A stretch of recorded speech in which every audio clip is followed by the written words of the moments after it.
سلامونه نیکی هله درمنو کتونکو اوریدونکو دا د رادیو پاکستان بارانو نشریاتو پښتو څانګې د سوشل میډیا پاڼه ده. زم تاسو کوربه سردار یوسفزی پروډوسر محمد امین بنگش. څنګه تاسو ته معلومه ده چې مونږ دلته تاسو د پاره په مختلفو موضوعاتو باندې پروګرامونه ریکارډ کوو. د نن پروګرام د شاباسګړه د محترم ګل محمد بیتاب صاحب لیکل شوی خاکه ده چې د شخصیت په ځای په یو ځای لیکل شوی ده او د غزې د مارګلې په لمن کې یعنی وفاقي صدر مقام اسلام آباد کې شاباسګړه ګل محمد بیتاب صاحب چې د خاکې په حواله سره ډیره لوی مستند نامه ده. تر دې دمه پغې د سلو نه زیات خاکې لیکلي کار سړی د سر سړی د دستار سړی روخانه سیری او د چرچونو توت د ګل محمد بیتاب صاحب د خاکو چاپ شوی کتابونه دي او سره تاثرات شریکو. ګل محمد بیتاب صاحب دغه خاکا نامتو شاعر ادیب محقق محترم عبدالحمید زاهد صاحب د کار روزګار زه په شاباسګړه یاد کړي. د ګل محمد بیتاب صاحب دغه منفرد خاکا چې د شخصیاتو په ځای باندې په یو ځای باندې لیکل شوی دا راځي چې تاسو سره د تاثرات شریک کو. زمونږ مرګره د زاهد خدای پاک ته هغه عمر ورکړي او خدای پاک ته دغه شان دغه د خدماتو د جذبه دغه شان لري. اوس په ګل محمد بیتاب خاکه لیکل شاباسګړه نه دغه سنگر اګرو سنټر هغه واقعي د پښتنو ادیبانو او شاعرانو او پوهانو شاباسګړه ده. لکه پوخا چې با قافلې تلې د سمیه او سوات ترمنځ د په شاباسګړه کې به قیام کو دا غنه بخوري دي د دغه شان د زاهد دکان دی کم ځای کې شاعران ادیبان او پوهان چې د کمی د جنوبي پښتونخوا کې د شمالي پښتونخوا کې د افغانستان نه چې چرتم اسلام آباد ترازی نه داغو ترانزیت کیمپ دی د زاهد دکانو د هغه جنه بیا هغه دغه کیږي او دا خدای پاک په پښتنو په اسلام آباد او پنډي کې مشته پښتنو لپاره یو دسه پیدا کړی دی چې د ټولو تعارف داغه نه کیږي او د ټولو علم ترسیل داغه د دکان نه کیږي. زاهد په خپل یو دسه حیثیت ته چې پاغه کې دومره جاذبیت ته چې ارڅو کراغه او زاهد ولیدو د مرګ پورې با داغه سره رابطه نه ختميږي ځکه چې داغه د زاهد خلوص شده ناغه دومره زیات فراخه ده چې هغه خلوص څوک نشي هیرولای. ما تخکاری چې ګل محمد بیتاب چې په کومه خاکلی کله د کزویم چې دا د زاهد حیثیت پوره احاطه نشي کولای خو د ډیره حد پورې دغه احاطه ده ځکه چې هغه دومره کثیر الجهتی حیثیت ده چې تقریبا د ژوند دومره زیات اړخونه دي او دومره زیات تاغه د خلوص میدانونه دي چې هغه ما تخکر په یو خاکه د زیدونی. ګل محمد بیتاب صاحب چې زموږ ته پښتو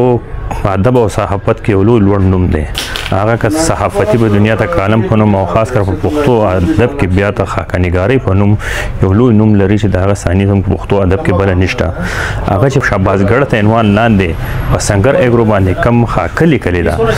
ډېره تستاینه وړ ده ولې چې دغه سنگر اګرو چې کومه ده دا سره تړل شخصیت عبدالحمید زاهد ته دومره صفات او دومره ستاینه وړ او دومره خوږ انسان دی چې ته هغه سره هاته موږ نشو کولای. شاباسګړې نوم ولا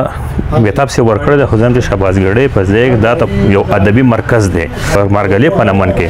چې زمونږ ته ملته هر زینا کا هغه وځه پښتو ادب نه کا هغه کا سندیان دي کا پنجابیان دي کا بلوچستان دي ټول هما شخصیت سایل سي د سره ون کړی چې هغه چې کم ځن تمل ته کم کونین راځي هغه سنگر اګرو ته راځي او دلته کینی پاسي او زمونږ ته رابطه ته مرګرو سره یو زیری جوړیږي او ادبي مرکز دی یو اکیډمي دی یو په مکتب دی چې الته موږ د مشرانو کنه اورو یونو او هغه نه زده کړه کوو دغه نه علاوه زاید سی په ولو نو نور څو نه زاید سی هم دلته کې موږ ناس ان شاء الله چې موږ راشو لکه وورو کینو پاسو سره دومره ستې زده کو چې ته هغه زموږ ته فاره یو ډیره خوش قسمتي ده خوشبختی ده چې لکه دا ادبي مرکز او دا پلیټ فارم موږ ته مهیا کړل دا واقع چې ګل محمد بیتاب صاحب تستاینه ورلې او الله دې راته دواړه مشران خاطر او آباد لري. سردار صاحب اول خو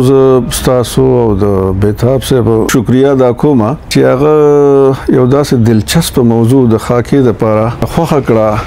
تاسو پته ده چې په پښتو ادب کې یا په اردو ادب کې عموما خلک خاکې په شخصیاتو لیکي. دا واحد خاکه ده چې هغه زمونږ پر څنګه رګرو یا پر سٹور باندې ولیکله. یو خدای هغه شکریا که مونږ هر څومره دا کو هغه به پوره نشي او دا یو نوې موضوع پښتو ادب کې تاسو زبردست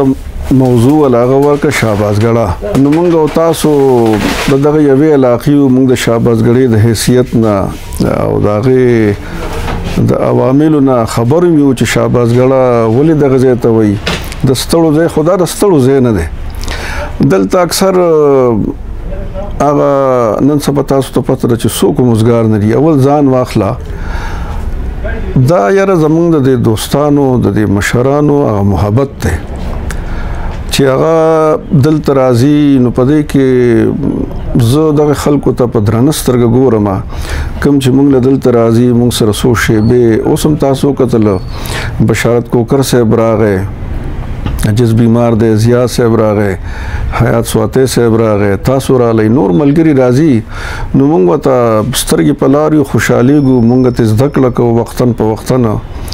نو د بیتاب صاحب شکریا چې هغه دی ته په دغه سترګې کتلې دي